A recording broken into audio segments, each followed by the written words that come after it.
Hi అండి, నమస్తే. ఈరోజు మీకు మంచి రెసిపీ తింటే మీ ముందుకు వచ్చానంటే అదేంటంటే తోటకూర ఫ్రై అన్నమాట. ఈ విధంగా చేసుకుంటే తోటకూర చాలా బాగుంటుందండి. మీరు తప్పకుండా ట్రై చేయండి.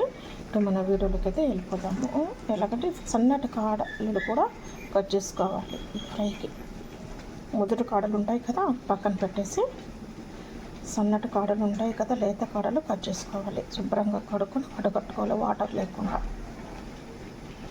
ఇప్పుడు స్టవ్ అయితే వెలిగించుకున్నామండి.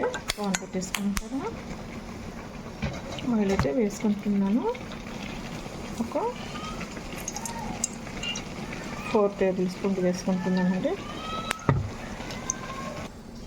ఆయిల్ ఇది కాగింది. ఇప్పుడు మనం తాలింపు వేసుకుంటాము. పప్పులు మాత్రం ఎక్కువ వేసుకోవాలండి.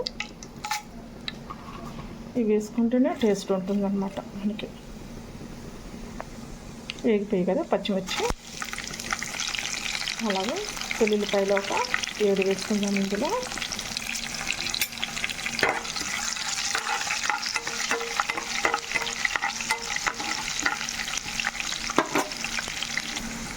ఇప్పుడు ఉల్లిపాయ ముక్కలు వేసుకుందాం.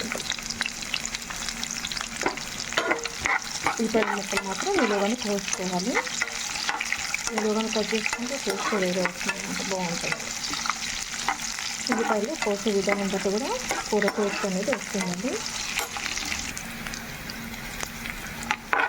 కరివేపాకు కూడా వేసుకుంటాము, చాలా బాగుంటుందండి. తప్పకుండా ట్రై చేయండి.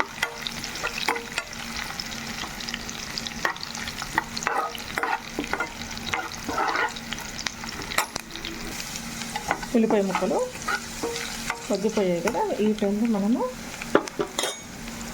కడిగి పెట్టుకున్న తోటకూర వేసుకోవాలండి.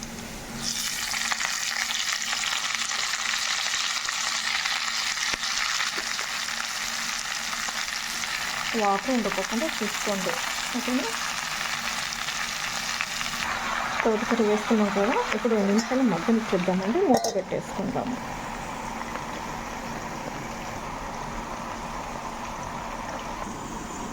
చూద్దామండి ఎలా ఉందో.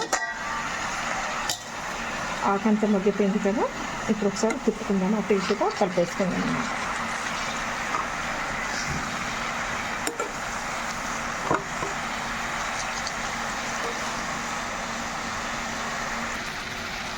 చూడ అంతేలాగా కలుపుకోవాలి. పైకి కిందికి పైకి వచ్చేలాగా కలుపుకోవాలండి. ఇది బాగా మగ్గనివ్వాలన్నమాట, ఓకేనా. నేను తోటకూర కట్టలు 6 తీసుకున్నాను. 6కి ఇంత అయిపోయిందన్నమాట. కూర చూడటానికి చాలా ఉంటుంది, కానీ ఇది కొంచెం ఉడికేసరికి చాలా కొద్దిగా మాత్రమే ఉంటుంది. మీకు ఎంత కావాలో అంత తీసుకుంటే సరిపోతుందండి ఆ కూర, ఓకేనా. ఇట్లా ఫ్రై అవ్వాలన్నమాట.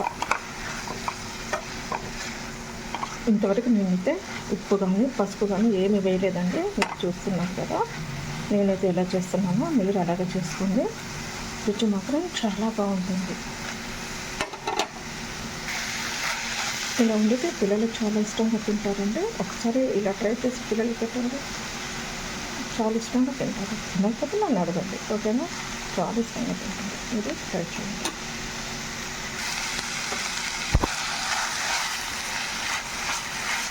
చాలా మగ్గిపోతున్నాయి కదా, ఏమైతే మనం కొంచెం పసుపు వేసుకుందాము.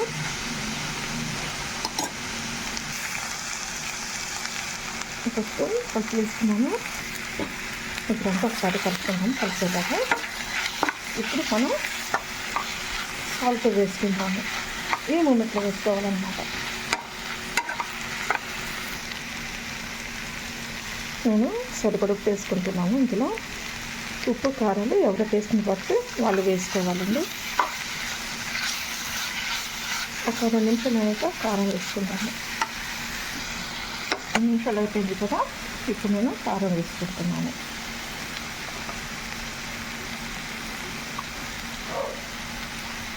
పిండి కూడా 3 వేసుకున్నాను. అంత కారం అంతా కలిసేలాగా కలుపుకుందామంటే ఒక 2 నిమిషాలు ఇలాగా ఉంచేసుకున్నాము, పచ్చివాసన పోయేదాకా.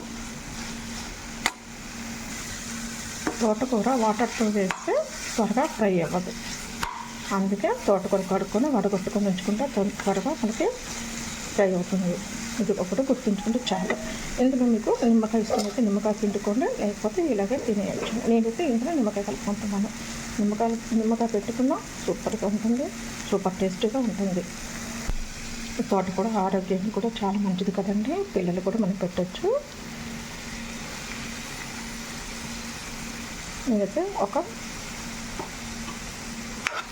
అరచుక్క హాఫ్ లెమన్ పెట్టుకున్నాను ఇందులో, చాలా బాగుంటుంది.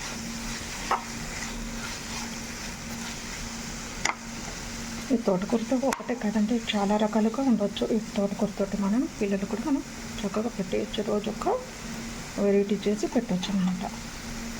వీడియో చూసిన వాళ్ళు ఒక లైక్ ఇవ్వండి, ఎందుకంటే కొంచెం నా వీడియో కొంచెం ముందుకు వెళ్ళిద్ది కదా. మీరు చూసి అలా వెళ్ళకోకుండా ఒక లైక్ ఇచ్చేయండి ప్లీజ్. ఈ వీడియో కనుక నచ్చితే లైక్ చేయండి, షేర్ చేయండి, సబ్స్క్రైబ్ చేసుకున్నాండి నా ఛానల్. మరొక మంచి మంచి వీడియోతో మేము ముందుకు వస్తాను. ఒక ఫ్రెండ్స్ అయిపోయింది, మీరు చేస్తారని అనుకుంటున్నాను. మీకు ఎలా వచ్చిందో కామెంట్ సెక్షన్లో కామెంట్ పెట్టండి. ఓకేనా ఫ్రెండ్స్, బాయ్.